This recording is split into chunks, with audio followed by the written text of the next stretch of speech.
Welcome to Lesson 36 of Daily Theology. We're discussing the doctrine of the church, and today's lesson is on the church's purity and unity. Purity means holiness, being set apart to God and obedience, and from the world and sin. Unity means oneness, as in not divided. In one sense, the church is already pure in our position or our standing before God.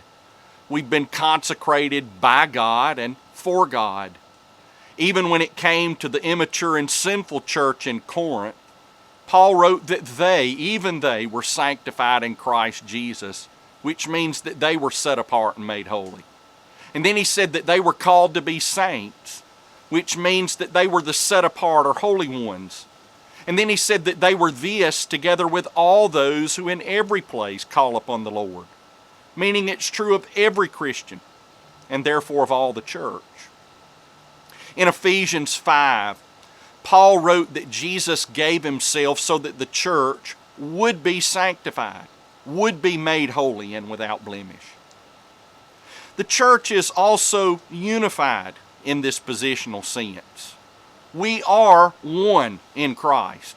Jesus doesn't have multiple bodies or brides or peoples. Ephesians 4 says there is one body and one Spirit, just as you were called to one hope.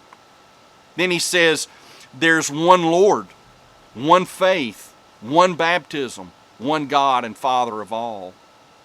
In John 10, Jesus, the Good Shepherd, said that he would have one flock. That's why 1 Corinthians 10 speaks of one loaf of bread in the Lord's Supper. And Romans 15:6 speaks of our lifting one voice in worship to God. In Ephesians chapter 2, the latter half, Paul wrote about the wonder of how God, through Jesus, had even made Jews and Gentiles one, the dividing wall between them having been broken down by the cross. That's why Galatians 3:28 says there is neither Jew nor Greek, there is neither slave nor free, there is no male or female, and I would add, neither black nor white, American nor non-American, for you are all one in Christ Jesus. In another sense, purity and unity are things that we are to pursue and practice. This is the sense in which some churches are more pure or more unified than others. And it's why some churches are more or less pure and unified than they were in the past. This is the sense of Hebrews 12:14, which says, strive for peace or unity with everyone, and for the holiness or purity without which no one will see the Lord. 2 Corinthians chapter 6 and 7 say, therefore go out from their midst and be separate from them, and touch no unclean thing. Let us cleanse ourselves from every defilement of body and spirit, bringing holiness or purity to completion in the fear of God. Ephesians 4:3 says we should be eager to maintain the unity of the Spirit, that is, the unity He's already provided. Verse 13 in that chapter speaks of our working until we all attain to the unity of the faith. Romans 12:16 commands us to live in harmony with one another.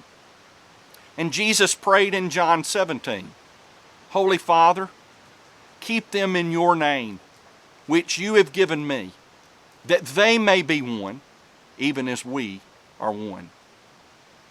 The connection between the unity and purity we already have, our position, and the unity and purity that we're to pursue and practice is one of our identity in Christ and the Christian life.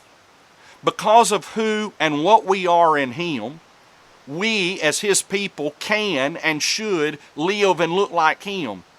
So the church can and should be pure and united because we already are pure and united in Jesus.